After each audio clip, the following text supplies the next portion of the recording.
Assalamualaikum warahmatullahi wabarakatuh. Perkenalkan, nama saya Anissa Wulandari. Saya dari Hubungan Internasional Universitas Peradaban Bumi Ayu.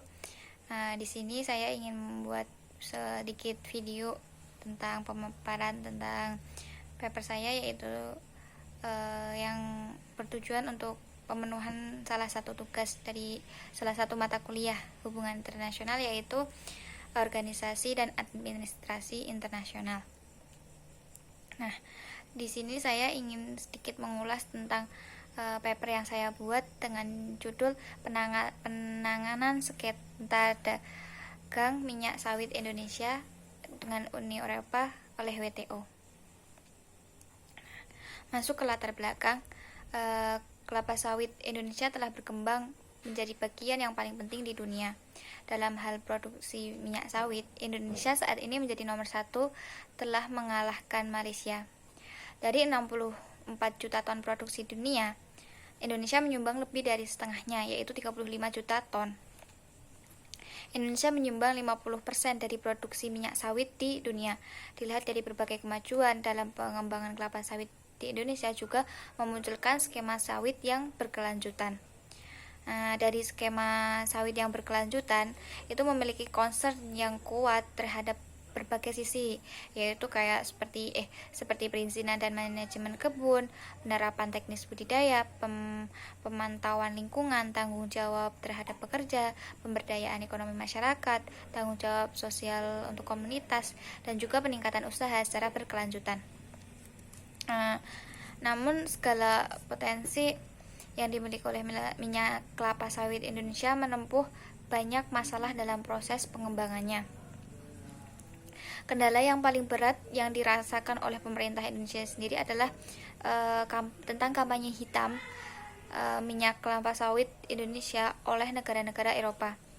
Minyak kelapa sawit yang diproduksi Indonesia itu dianggap tidak ramah lingkungan dan menyebabkan kerusakan alam. Padahal dalam kenyataannya, minyak sawit produksi negara-negara Eropa itu sendiri justru sedang dalam pengembangan penjualan di sana. Hal tersebut bisa dikatakan kayak seperti kegiatan proteksionisme Uni Eropa terhadap Indonesia. Proteksionisme itu sendiri adalah upaya untuk suatu negara membuat kebijakan ekonomi dalam rangka melindungi perekonomian domestiknya dari produk-produk asing, sehingga memerlukan kekuatan yang berbeda dari pemerintah yang mempengaruhi pola perdagangan dan lokasi aktivitas ekonomi global. Untuk menghadapi upaya proteksionisme ini, pemerintah Indonesia harus menempuh berbagai upaya yang dapat memungkinkan meminimalisir upaya proteksionisme terjadi. Kita masuk ke dalam pembahasan. Uni Eropa itu adalah tujuan ekspor terbesar kedua bagi Indonesia dan merupakan sumber impor ketiga bagi Indonesia pada tahun 2012. Dalam 5 tahun terakhir, perdagangan kedua pihak meningkat sebesar 8,5% per tahun. Selama tahun 2013, total perdagangan antara Indonesia dan Uni Eropa mencapai 31,8 miliar US dollar atau turun sebesar 0,9% dari 32,1 miliar US dollar pada tahun 2012. Terus apa sih tuntutan dari Eropa itu sendiri? Ada beberapa tuntutan yang diajukan oleh Eropa terhadap minyak sawit yang masuk ke wilayahnya, terutama minyak sawit yang berasal dari Indonesia. Tuntutan tersebut antara lain pada pengimporan minyak kelapa sawit baik untuk kebutuhan pangan atau untuk keperluan industri, maka Uni Eropa mengharuskan adanya produksi minyak kelapa sawit yang berkelanjutan. Selain itu, Uni Eropa juga percaya penggunaan minyak kelapa sawit untuk produksi bahan bakar akan membahayakan kelangsungan jaminan bahan bakar lainnya, terutama bagi orang-orang miskin. Oleh karena itu, penggunaannya sebagai bahan bakar hanya dibolehkan jika tidak mempunyai dampak sosial yang negatif. Uni Eropa itu sendiri menuntut badan-badan internasional agar secara global memajukan usaha-usaha untuk memperbaiki standar ekologi dan sosiologi dalam produksi minyak sawit. serta mendukung adanya penyusunan standar yang berkelanjutan yang berlaku di dunia. Masuk dalam usaha pemerintah Indonesia. Dalam kasus itu kan Indonesia mempunyai usaha untuk menanganinya ya, mengatasi isu yang dibawa oleh Uni Eropa dalam melakukan pembatasan terhadap ekspor minyak sawit Indonesia mengeluarkan klaim untuk menyanggah isu tersebut. Mungkin ini beberapa klaim yang pemerintah Indonesia untuk menyangkal kampanye hitam yang dilakukan Uni Eropa. Salah satu, emisi GHG atau greenhouse gas terbesar secara global adalah gas karbon dioksida yang mencapai 92% dari total GHG global tahun 2019. Yang kedua, sektor terbesar dalam pengemisi karbon dioksida adalah konsumsi energi atau bahan bakar fosil global sektor. Nah, ini tuh berkontribusi 56% dari jumlah total, sedangkan pengembangan lahannya hanya 12,2%. Yang ketiga, negara pengemisi BBF terbesar di dunia adalah Cina, Amerika Serikat, India, Rusia, Jepang, Jerman, Iran, Kanada, Korea Selatan, dan Inggris. Yang keempat, deforestasi hutan terjadi di negara yang memiliki hutan non-tropis, sedangkan bagi negara pemilik hutan tropis cenderung mengalami reforestasi. Selain itu juga Indonesia mengadakan penelitian. Berbagai penelitian dilakukan oleh pemerintah Indonesia yang pada saat itu bekerja sama dengan Epistemic Community sebagai usaha untuk melawan promosi Uni Eropa dalam melarang penggunaan kelapa sawit.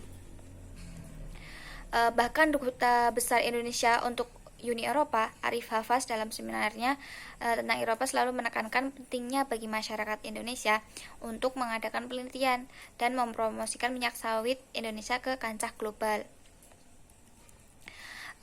Promosi penelitian dan promosi semacam itu tadi penting untuk membuktikan bahwa apa yang dilakukan oleh Uni Eropa adalah merupakan bentuk proteksionisme.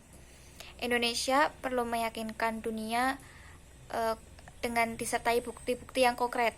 Nah, untuk dapat mempertanggungjawabkan dan melindungi industri minyak sawitnya sendiri yang pada saat itu dilanda kampanye hitam.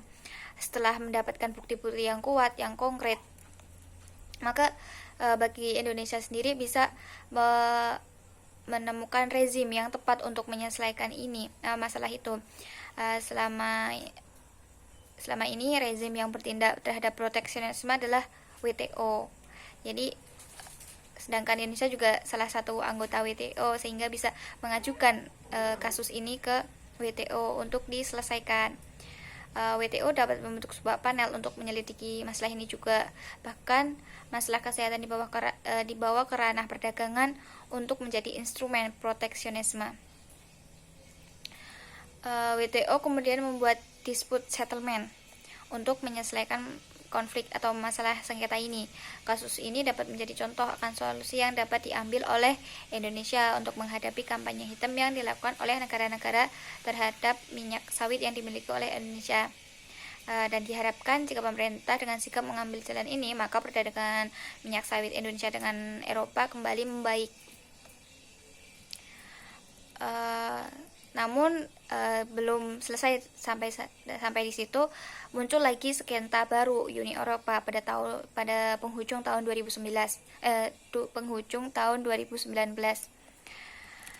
Mereka si Eropa sendiri telah secara sepihak menetapkan tarif bea masuk sebesar 8% sampai 18% terhadap biodiesel dari Indonesia untuk periode 5 tahun dengan alasan perusahaan biodiesel asal Indonesia menerima subsidi secara berlebihan dari pemerintah. Nah, hal itu merupakan bagian skenario panjang UE untuk menekan biodiesel dari Indonesia. Sebelumnya pada tahun 2018 lalu, Parlemen UE telah mengeluarkan resolusi pelarangan penggunaan biodiesel secara bertahap sebagai sumber energi terbarukan di benua biru tersebut.